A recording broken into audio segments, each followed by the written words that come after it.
Et retour sur ce plateau, grand merci à la rédaction, mesdames et messieurs, évidemment à retrouver juste après notre émission le plus Lion des Mornings sur Espace TV. Vous restez là, on part avec bien-être et c'est avec Grande Delphine 2.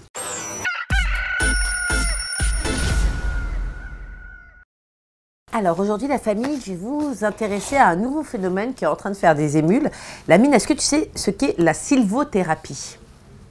Non, pas du tout. Ok. Sylviothérapie. Oui, ça n'a rien à voir avec Silvio Berlusconi justement, ou avec quelqu'un qui question. s'appelle Sylvie. Oui. Non, la sylvothérapie, en fait, ça consiste à se balader dehors, de respirer l'air et se sentir bien, voire mieux. Oui. Parce que l'idée, elle est simple, c'est-à-dire que le contact avec les arbres peut apporter de meilleures sensations de bien-être psychophysique. Donc en fait, la sylvothérapie, c'est l'art tout simplement d'embrasser les arbres, pas au sens mais en tout cas d'être en contact avec les arbres. Une étude publiée en 2004 par l'agence responsable des forêts au Japon a montré que le sang des personnes ayant marché dans les bois contient un taux de cortisol beaucoup plus bas que celui de personnes ayant couvert la même distance en ville. Donc le cortisol, c'est cette hormone qui est considérée comme une des principales hormones du stress. Donc en gros, tout simplement, un malade avec une vue sur un espace vert, par exemple, il va guérir beaucoup plus vite. Et ça, c'est un constat du docteur Roger Ulrich qui a étudié le comportement humain à l'université A&M du Texas. Ce malade qui a juste une vue, on ne dit pas qu'il peut carrément guérir, il a une chambre en forêt, non. Il a juste une vue sur un espace vert, sur des arbres, et bien tout simplement, il aura besoin de prendre moins d'antalgiques, il aura moins de nausées. Juste la vue d'un espace vert. Donc la nature a un effet donc, curatif, la nature guérit. L'air forestier contient moins de microbes que l'air urbain, ça paraît évident. 50 microbes par mètre cube dans les forêts, en forêt littorale, donc en forêt en bord de mer, contre 1000 dans le parc Montsouris qui est au cœur de Paris, contre 88 000 sur les Champs-Élysées, donc avec les gilets jaunes, là ça a dû monter encore plus. Et là, sur les grands boulevards, donc là pour faire vos emplettes, le shopping du côté des Galeries Lafayette, 575 000 microbes par mètre cube, la mine. Donc en gros, vous respirez là-bas, vous allez mourir peut-être 6 mois plus tôt. Donc ça fait vraiment peur. Et surtout, il faut rappeler que les enfants sont sensibles à la proximité des arbres. Tout simplement, le fait de pouvoir jouer en pleine nature, eh bien, ça booste leur créativité, ça développe leur imagination et ça leur permet tout simplement de jouer de manière créative, sans console ou sans choses préfabriquées pour qu'ils s'amusent. Et cela, tout simplement, a un impact positif sur les enfants qui ont un trouble qui est très contemporain, c'est-à-dire qu'aujourd'hui, dès qu'un enfant est un petit peu trop speed, un petit peu trop énergique, on dit qu'il a des troubles de l'attention. Eh bien, pour des enfants qui souffreraient de troubles de l'attention, voire de TOC, on dit qu'il faut privilégier beaucoup de balades en nature, donc qu'il faut tout simplement privilégier pour eux ce que l'on appelle la sylvothérapie, c'est-à-dire se reconnecter comme ça avec la nature. On le constate, on a tous fait lorsqu'on est parti à la baie des photos du côté de la forêt de pins. C'est-à-dire qu'on a tous ressenti cette plénitude, ce bien-être lorsque l'on se retrouve dans cette forêt de pins, parce que tout simplement les huiles essentielles qui sont dans l'air, qui émanent du pin, sont curatives. Donc c'est pas seulement le fait de faire un selfie, c'est le fait de marquer ce moment où on se sentait terriblement bien entouré de ces pins dont l'odeur nous aidait à nous sentir beaucoup mieux. Justement, Delphine 2 avec bien-être, on reste avec vous. Nous partons avec Jacques Lewaleno, évidemment, qui revient la semaine dernière, toute la semaine d'avril, une bonne partie de l'émission consacrée, évidemment, la journée internationale des personnes handicapées, il le dit, la journée internationale des handicapés a été célébrée en Guinée, c'est bien, il le dit si bien, et même très bien, les messages donc en leur faveur sont beaux, et nous pouvons continuer à les tenir. Les personnes handicapées physiques, les handicapés physiques, pardon, doivent comprendre qu'il y a plus handicapés qu'eux, Jacques Lewaleno le dit, nous devons le leur dire, et leur intelligence suffit pour qu'ils fassent connaître leur ingéniosité. Nous n'avons aucun doute là-dessus. La plume avec Jacques Lewaleno, c'est maintenant.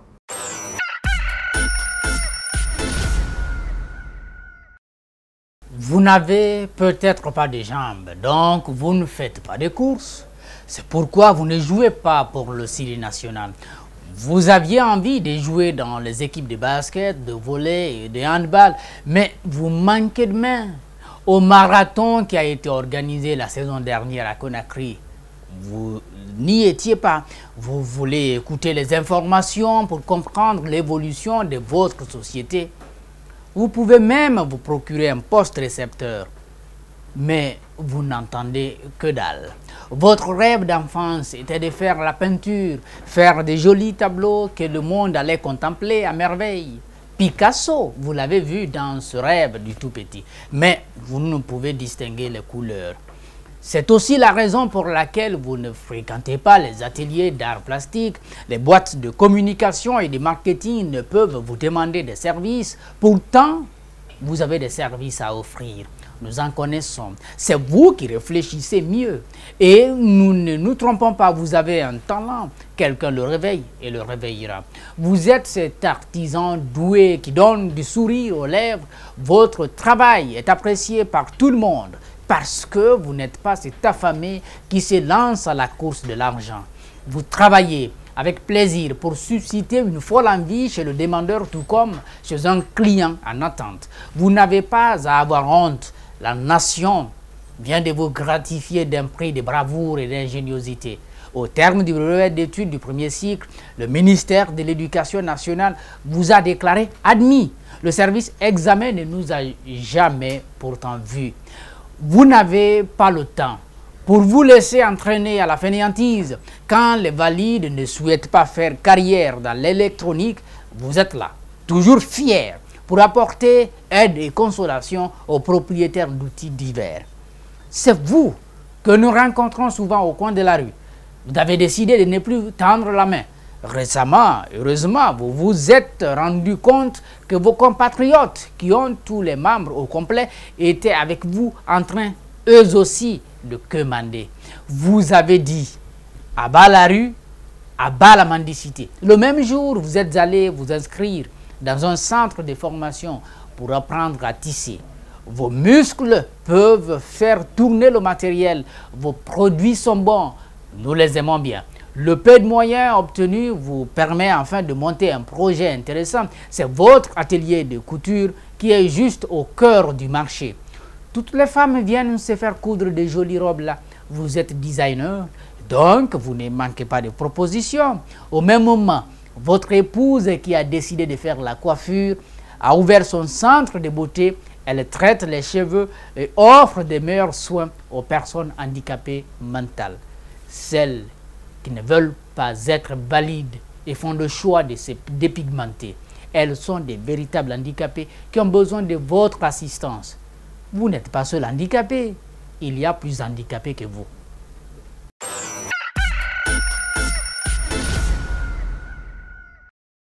Grand merci à Jacques, qui nous retrouvons demain évidemment pour la suite de cette émission. La zik, ma grande.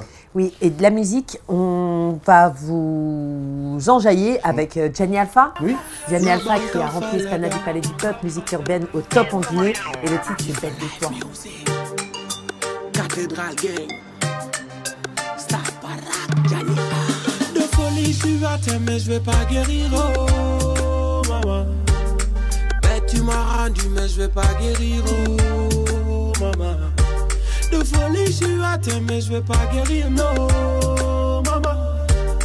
Mais tu m'as rendu, mais je vais pas guérir, oh maman. Je suis bête de toi, complètement bête de toi.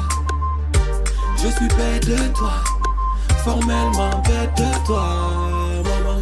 Je ne bois plus, je ne fume plus, je ne sors plus, maman. Tu as changé ma vie, je me nourris de la beauté de ton sourire, maman.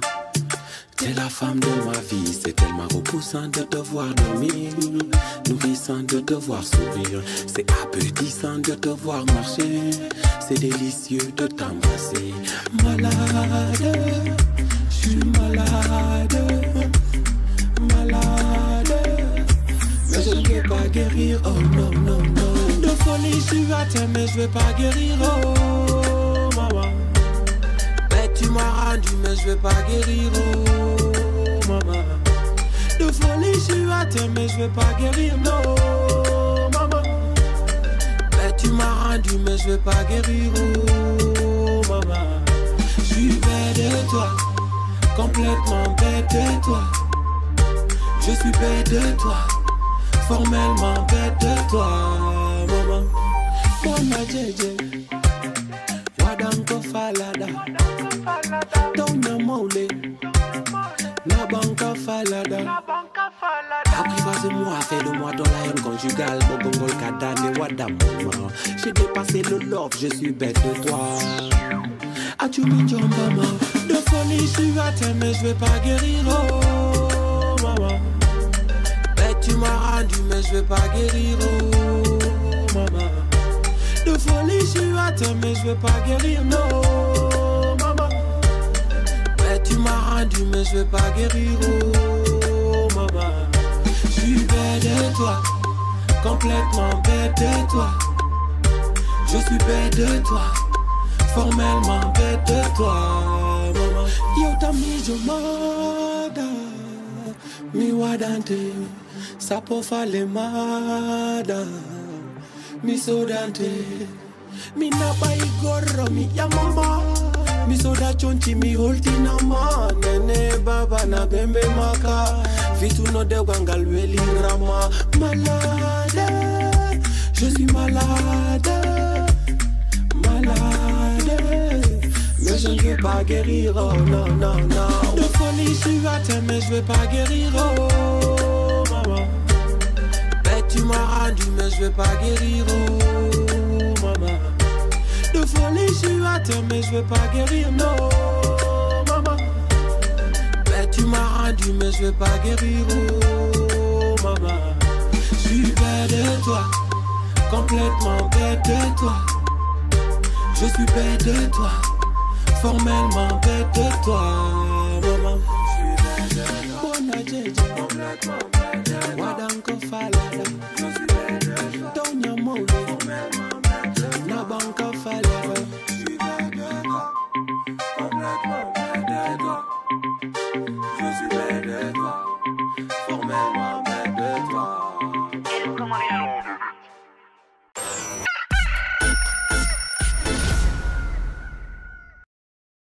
Bête de vous, moi j'ai envie de dire, tout simplement, des téléspectateurs.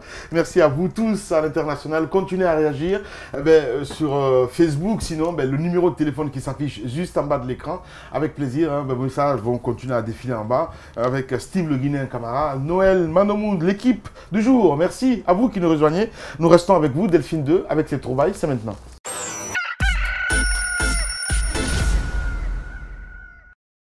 Alors, aujourd'hui, comme trouvaille, M. Guérassi, oui. On s'intéresse à ces images de TV5 Monde du journal Afrique parce que nous sommes avec donc Cheikh Mbacké Diop, qui est le commissaire de l'exposition permanente qui s'exprime sur l'inauguration du musée des civilisations noires à Dakar. Oui. 18 000 pièces exposées à terme. Donc, en gros, on demande à Paris de rendre les œuvres. Je vous laisse avec M. Diop.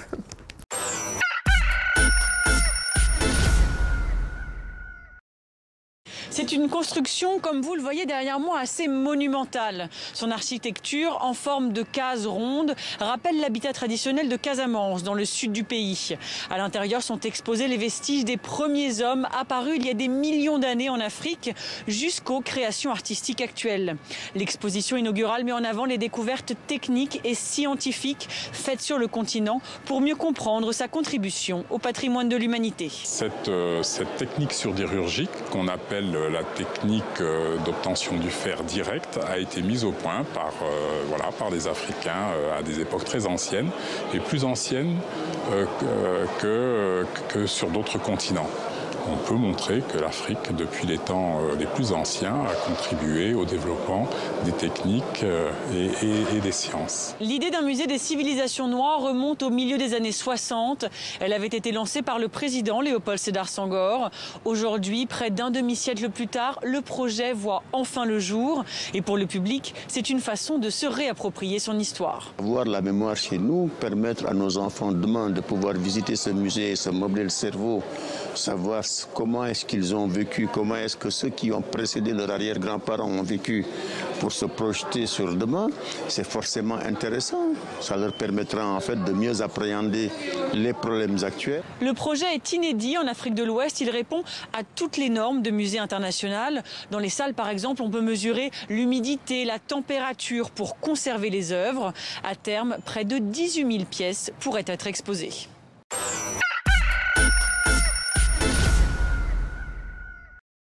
Ben voilà. Atypique. Pas atypique, mais en tout cas, on a un musée Ouais.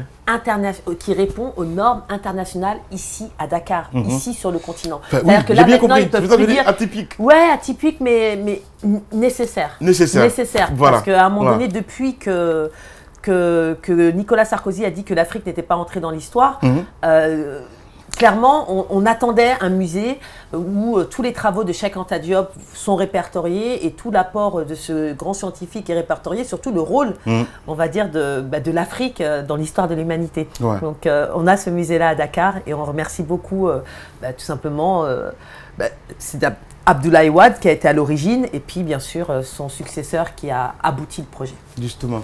Vous voyagez avec nous, nous partons avec l'image du jour, ma grande Delphine de... L'image du jour aujourd'hui, tout simplement, côté image du jour... Les invités arrivent aux obsèques de George Bush. W. Bush, Ouais. exactement.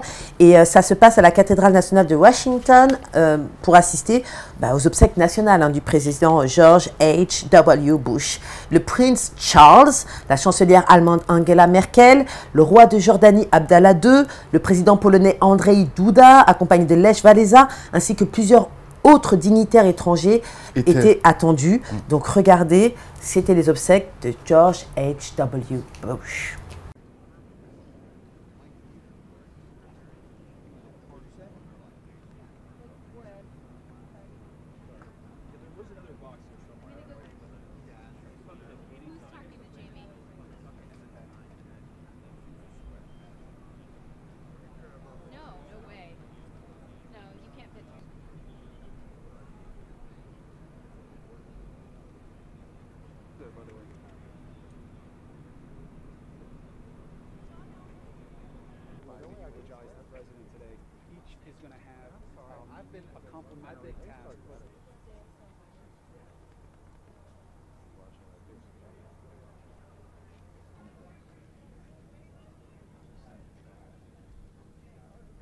Ainsi va le monde, Delphine 2.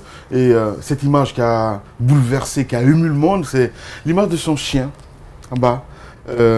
Juste admiratif à dire, oui, c'est fini, quoi, mon maître n'est plus là.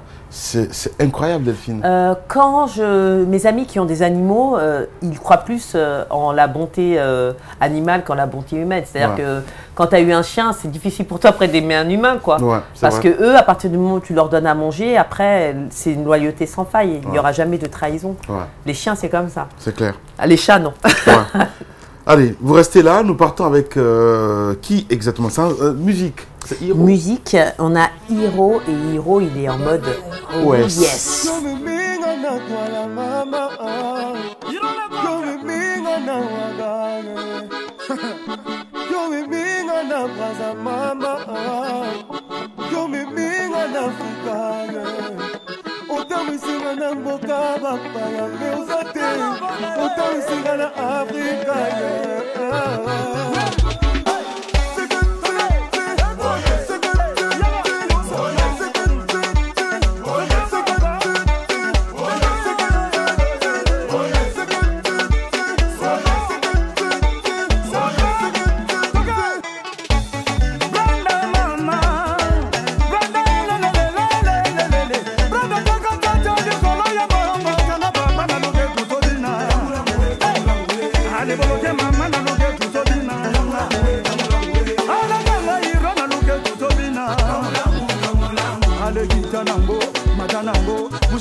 Ça c'est le capitaine de l'animation africaine.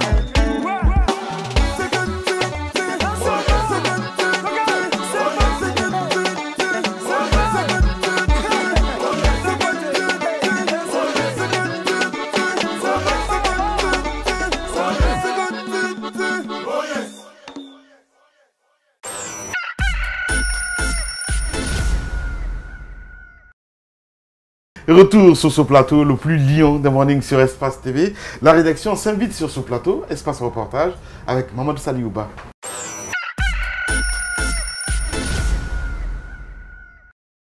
Ondiarama Kotoba. Ondiarama. Bienvenue, salut, comment ça va? Ça va, je vais très bien. Heureux de te retrouver. Merci beaucoup. Ça va? Oui, ça va. Bien. Alors, vous intéressez, hier on en parlait dans cette émission, cette sortie évidemment du Kuntigi de la Basse-Côte. Vous êtes intéressé, on salue pas, plus de cryptage avec peut-être quelques juristes? Oui, quelques juristes, parce qu'aujourd'hui, l'essentiel des affaires inscrites au rôle dans les différents tribunaux du pays sont en quelque sorte des conflits domaniaux. Parce que tout simplement, beaucoup de personnes ne cherchent pas à s'approprier du contenu du code foncier ou encore du code domanial avant d'acquérir un domaine. Alors, c'est le moment de rappeler ici 3 questions. Qui est autorisé à vendre un domaine, dans quelles conditions et que dit la loi? D'abord, sur la première question, pour pouvoir vendre un domaine, il faut d'abord avoir un droit, il faut avoir un titre foncier, il faut un permis d'habiter, une autorisation d'occupation et un livret foncier. Mais ça ne suffit pas, il faut vérifier ces dossiers au niveau de la conservation foncière, parce qu'il se peut que ces dossiers soient faux. Alors, dans quelles conditions? Alors, pour que la vente soit légale, il faut d'abord qu'il y ait un consentement entre les deux parties, c'est-à-dire l'acquéreur et le vendeur. Il faut que l'objet du contrat soit légal. Il faut une cause morale. Il faut aussi un écrit qui certifie que telle personne a vendu telle chose à telle personne. Et la loi nous dit clairement que quand on a ce droit de propriété et qu'on a tous ces dossiers, personne ne peut nous interdire à vendre notre propriété. C'est-à-dire tout simplement que le propriétaire peut décider de son bien. Voilà, le Kuntigi de la Basse-Côte a récemment soulevé un débat sur l'accès à la terre. Il y a nécessité d'ouvrir un débat sur le foncier. Les juristes ont une lecture bien précise. La loi existe, on a tout prévu, le dit Mamadou Saliouba. Qui doit vendre la terre et dans quelles conditions? C'est l'autre question qu'on se pose ce matin. Élément de réponse dans cet élément de reportage signé Mamadou Saliouba.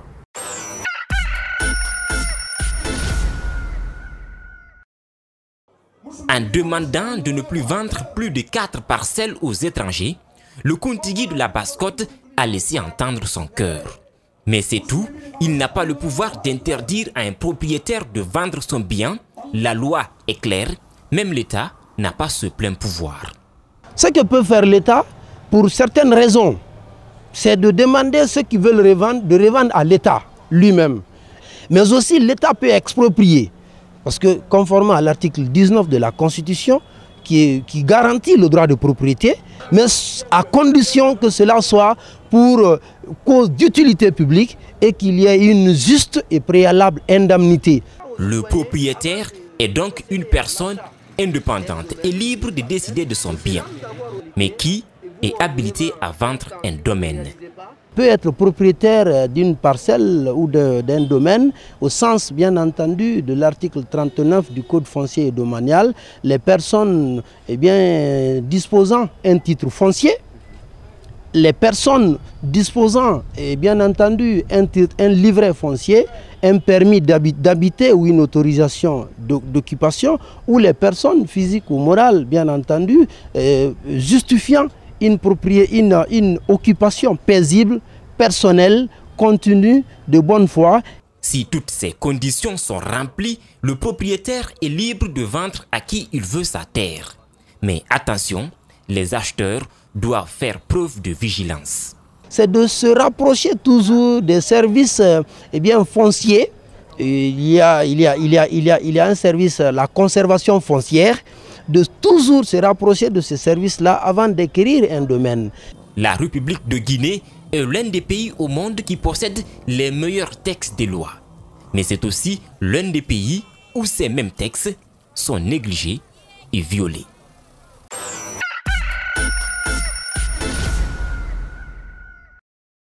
Retour sur ce plateau, vous avez rencontré 3 Kaba, on m'a dit 3 Kaba, c'est ça? Oui, 3 Kaba, ouais. Qui est juriste et qui invite les personnes de s'approprier du contenu du code foncier. Parce qu'aujourd'hui, il y a beaucoup de personnes qui achètent des parcelles, des domaines de l'État, qui pensent que ça peut les revenir.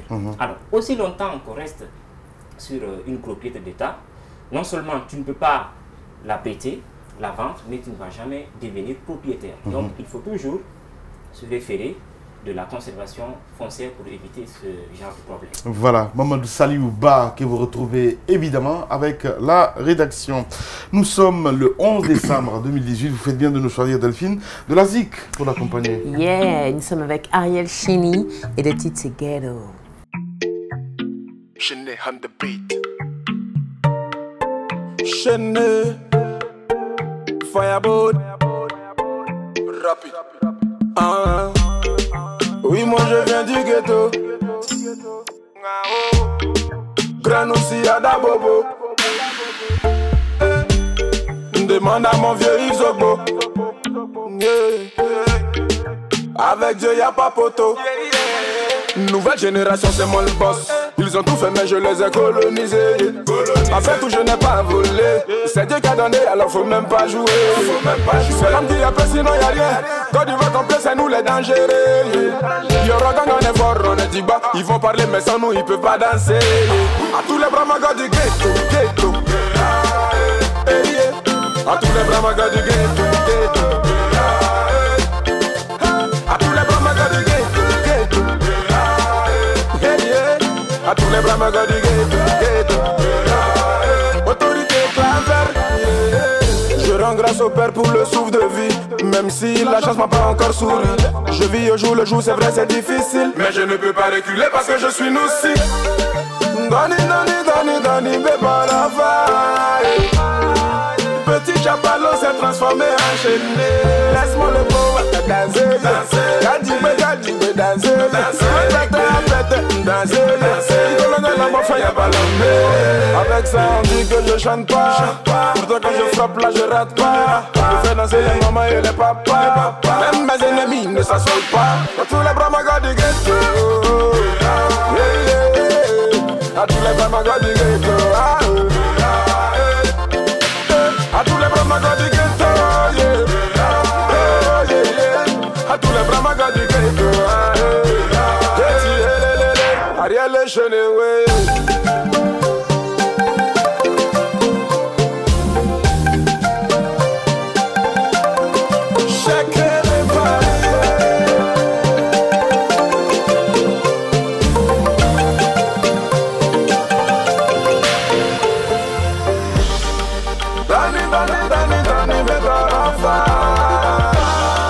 petit chapalot s'est transformé en chaîné.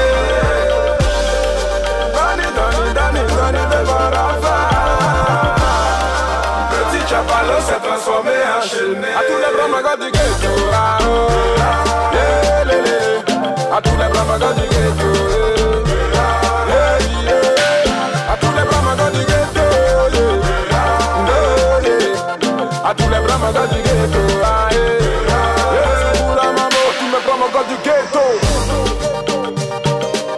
Amédée Côte d'Ivoire, Karim le parrain, autorité Nabil, Solo Kachika le Kwasa, Sidibé du procureur, Guizo le mannequin milliardaire, président Fao, Chapiki le Mapoto, Hussein mon frère, à tous mes noussis de papi,